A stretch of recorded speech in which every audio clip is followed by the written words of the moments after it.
तर मित्रांनो नमस्कार. सावळ्याची जणू सावली या मालिकेच्या 23 एप्रिलच्या भागामध्ये आपण बघणार आहोत. इकडं मात्र आता सारंगने रतनच्या एका गुंडाला पकडलेलं असतं. त्या गुंडाला मात्र सारंग इतकं मारतो आणि त्याला विचारू लागतो, काय रे माझी मुलगी कुठं आहे, मला लवकरात लवकर सांग. आणि मग सारंगला असं कळतं की माझ्या मुलीवर या गुंडांनी म्हणजेच रतनच्या गुंडांनी हल्ला देखील केला होता. सारंग त्या गुंडाला मारू मारू काढतो आणि त्याला म्हणू देखील लागतो, माझी मुलगी कुठे, मला लवकरात लवकर सांग. त्यावेळी तो गुंड तर काही सांगत नाही. सारंग वैतागून त्याला सोडून देतो. त्यानंतर सारंग एवढा घाबरून जातो की माझी ओवी कुठे गेली असेल आणि कुठं नाही.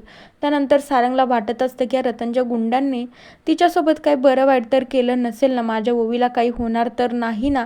सारंगच्या डोक्यात सतत हेच विचार चालू राहतात. तेवढ्यात मात्र तिकडनं अभिर येतो. अभिर विचारू लागतो, काय तुम्ही इकडे काय करताय आणि कुणाची तरी वाट बघताय असं मला दिसतंय. त्यानंतर आता सारंग त्याला सांगू लागतो, काय रे अभिर, माझी मुलगी ओवी तू तिला कुठे बघितलं आहे का रे. त्यावेळी त्या अभिर म्हणू लागतो, पण काय झालंय सांगताय का, इतकं टेन्शनमध्ये का दिसताय तुम्ही.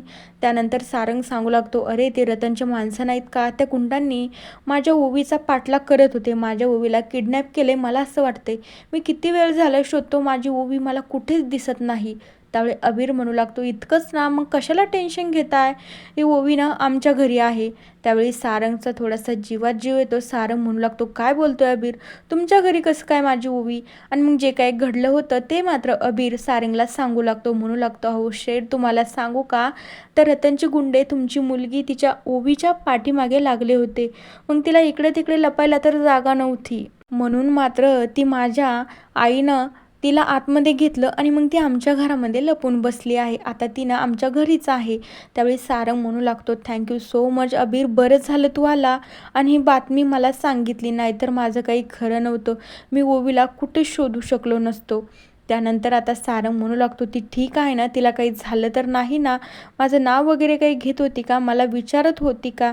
त्यावेळी अभिर म्हणू लागतो, हो हो शेठ, अहो तुम्ही थोडेसे शांत व्हा, चला मग तुम्ही माझ्या घरी चला आणि तुमची ओवी पण भेटेल आणि आमच्या अम्मा पण भेटेल.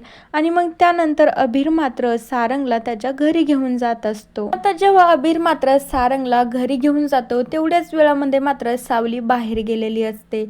आता मात्र त्यानंतर अभिर सारंगला घरी घेऊन गेल्याच्या नंतर सारंग ओवीला भेटतो. तिला विचारू लागतो, काय बाळा कशी आहेस, त्या गुंडाने तुला जास्तीचा त्रास दिला नाही ना. त्यानंतर ओवी सगळं काही सारंगला सांगू लागते, नाही बाबा मी ठीक आहे, मी खूप सुखरूप आहे, या काकूमुळे ना मला काहीच झालं नाही. त्यानंतर मग सारंग त्या अम्माला भेटतो आणि ओवी आणि सारंग तिथनं जात असतात. तोपर्यंत सावली बाहेरच राहते. आणि मग त्यानंतर मात्र सारंग ओवीला घेऊन मंदिरात जात असतो, तर सावली देखील अभिरला घेऊन मंदिरात येत असते. आणि मग त्यानंतर परत काय होतं की सावलीला ओवी भेटते आणि अभिरला सारंग भेटतो. त्यानंतर सारंग आणि अभिरच्या परत एकदा गप्पा चालू लागतात. तर ओवी आणि सावलीचं तर छान जमत असतं, त्या देखील गप्पा मारत असतात. तर आता तेवढ्या वेळात ओवी म्हणती, अगं काकू, माझ्या बाबाला भेटायचं का तुला, माझ्या बाबानं खूप छान आहे बरं का. नंतर सावली म्हणू लागते, हो हो नक्कीच ओवी बाळा, तू म्हणली ना, मग तुझ्या बाबाला आपण नक्की भेटूया.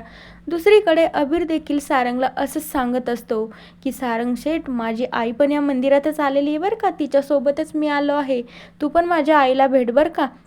त्यानंतर आता अभिर सारंगला सावलीकडे घेऊन येत असतो आणि ओवी सावलीला सारंगकडे घेऊन जात असते. तर मित्रांनो 8 वर्षानंतर सावली आणि सारंग एकमेकांच्या समोर येतात आणि जेव्हा एकमेकांना समोर बघतात ना, तेव्हा तर त्यांच्या पायाखालची जणू काही जमीनच सरकते.